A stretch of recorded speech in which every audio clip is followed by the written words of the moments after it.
म्हटलं पसरून दिलं.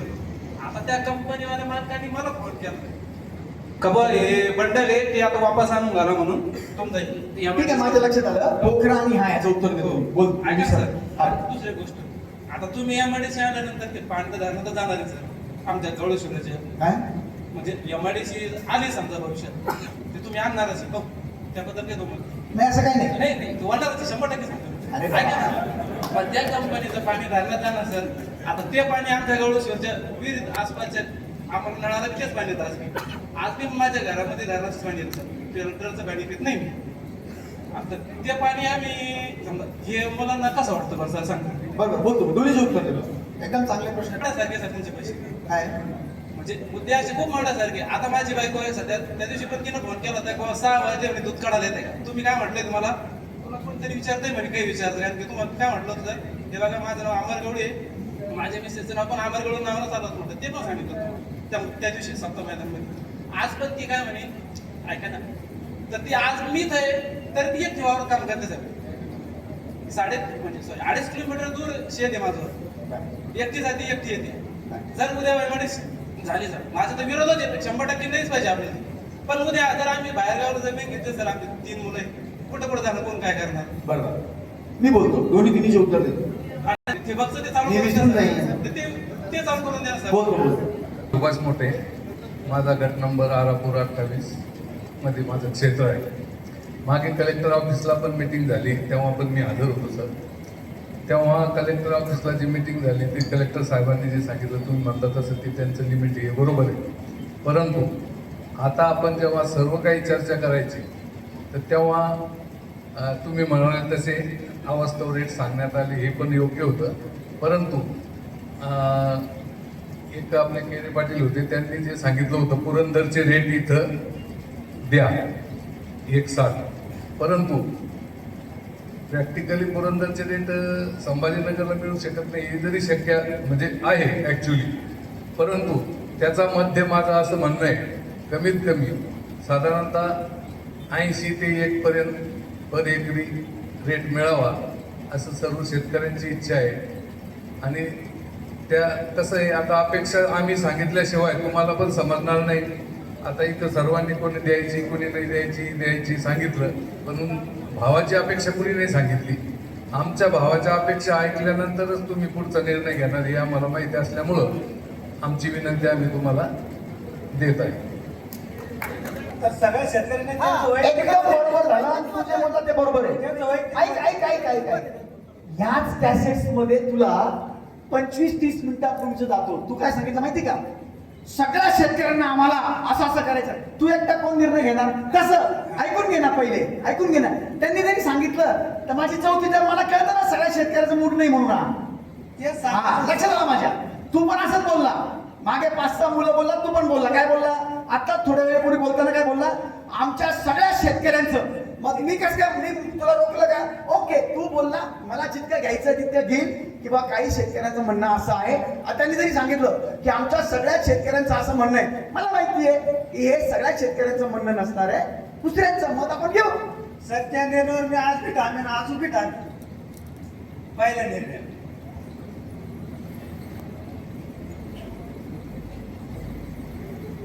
भारत रंगनाथ नरोडे, गट नंबर 12.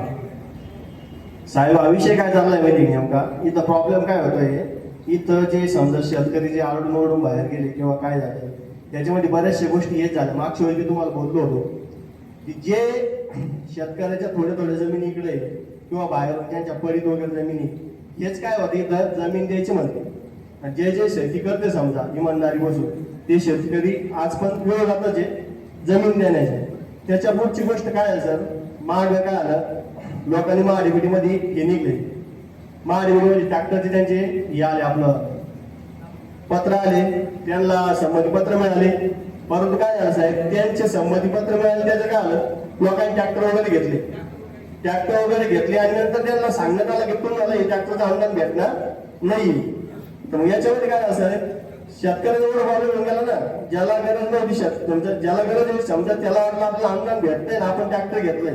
तुमच्याविषयी जो अनादर चाललाय लोकांचा सध्याच्या काळामध्ये, याचे काही कारण सांगतो तुम्हाला. काय झालंय, जमिनीचं यावर का तुम्ही काय अडचण नाही शेतकऱ्यांना, परंतु जे प्रॉब्लेम सर सध्या सगळ्यात मेन कोक आलेली आहे, जमिनी उद्यावर होतील किंवा नाही होतील, एकदा नाव येऊन गेलं डबल येणार नाहीये. लोकांना जे सोयी सुविधा करायच्या आहे त्या करण्यासाठी तुम्ही मदत करा. तसे जे कोक योजना जी बंद केलेली आहे ती पुन्हा चालू करून द्या, महाडीबीडी पण चालू करून द्या.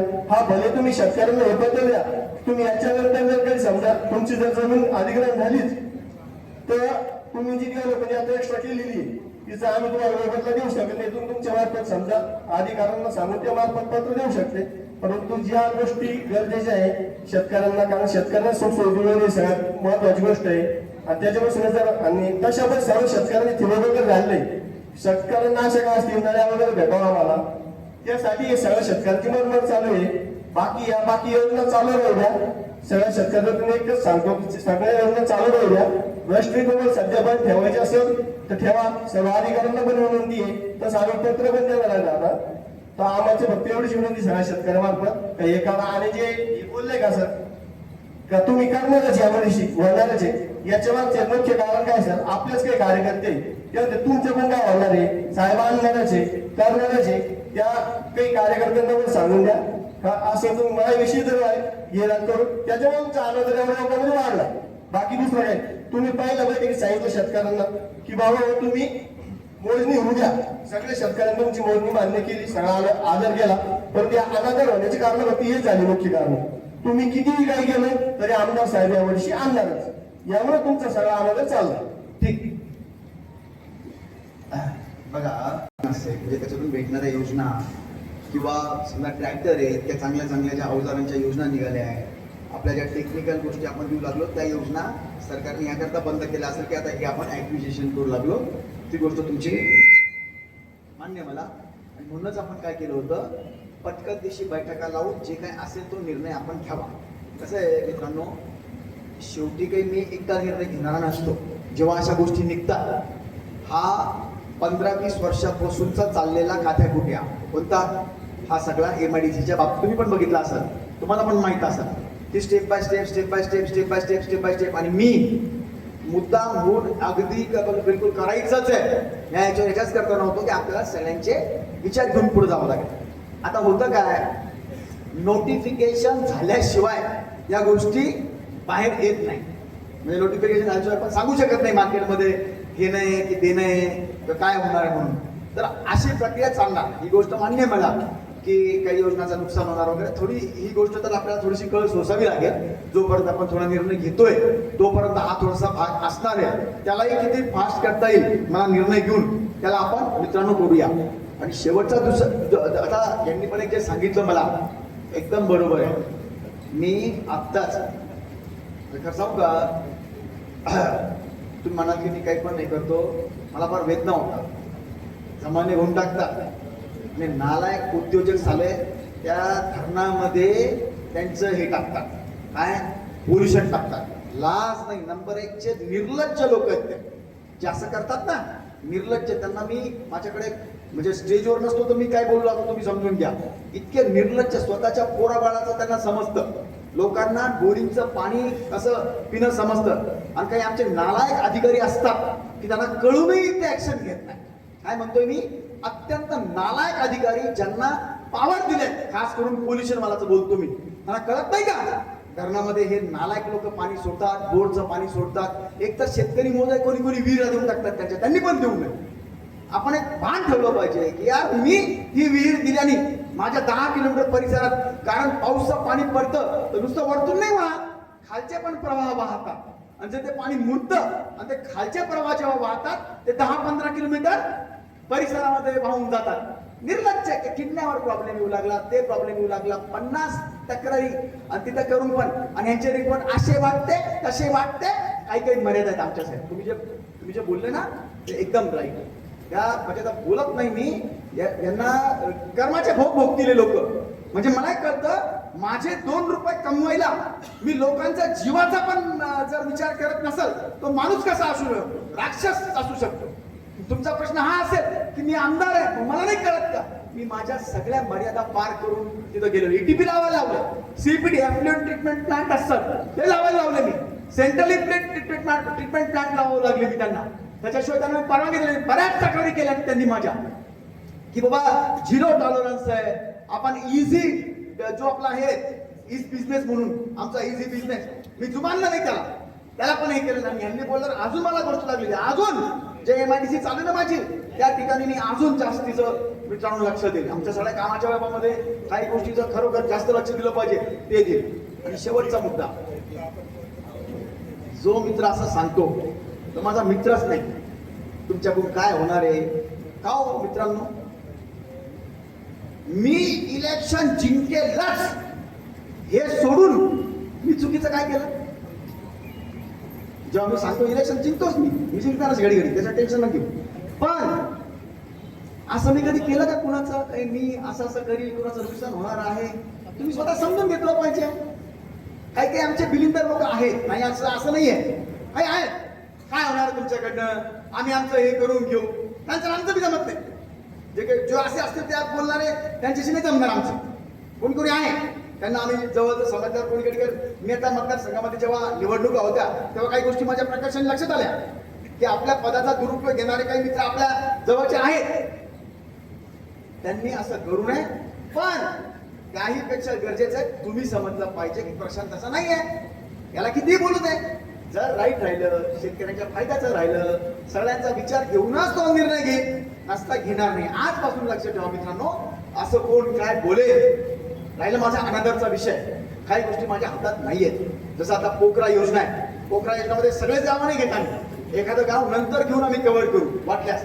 पण आज चालू आहे ना, शेवटी नोटिफिकेशन तर झालंय, नोटिफिकेशन झाल्यावर त्याला 1, 2, 3 करून रद्द होईपर्यंत काही काही थोडंसं आपल्याला सहन तर करावं लागेल. तरी मी मॅक्सिमम लवकरात लवकर करण्यात तुमची मदत पाहिजे. बघा सगळ्या मित्रांना सांगतो आणि बाहेर जे बोलत होते त्यांनाही सांगतो, आपले मत नोंदवा. आपण लेननी जर ठेवलं ना, इकडचे राहू ना तिकडचे राहू. मी बोलणार नव्हतो, कारण काय होतं मग तिथं राग येतो ना, माणूस काय करतो मग काहीतरी वेगळं हे करतो. आपण लवकर निर्णय ते आता ते मत सांगत नाही. आपण सांगितलं तुम्ही नाही करायचं, त्याच्यानंतर असे भाव त्यांचे सांगितले, अजून काय कोणाचे जास्त भाव असतील तेही सांगू शकतो आपण.